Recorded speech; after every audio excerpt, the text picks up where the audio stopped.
কেমন আছো সবাই? Welcome back to my channel. আজকের এই মিনি ব্লগটা হচ্ছে প্রেজেন্টেশন ডে পার্ট 2। আর এনাকে দেখতে পাচ্ছেন, জগন্নাথ দেব। ইনি হচ্ছেন প্রত্যেক প্রোগ্রামে মূল দর্শক। কেসিসির এই জায়গায় নিয়মিত ওয়ার্কশপ হতো।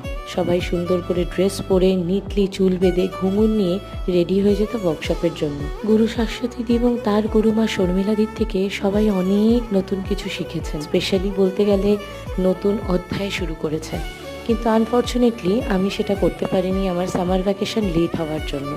আর এই যে জায়গাটা দেখছেন, এটা প্রেজেন্টেশনের জন্য দেওয়া হয়েছিল। ভীষণ সুন্দর একটা হল। এই যে স্টেয়ার কেসটা দেখছেন, এটা ছিল প্রধান আকর্ষণ এই হলের। আর দুদিকে ছিল আর্ট গ্যালারি এবং উপরে ছিল বুটিক। অপূর্ব সুন্দর লাগছিল এই জায়গাটা। আই ফিল ব্লেসড যে এই প্রেজেন্টেশনের অন্তিম সময় থাকতে পেরে।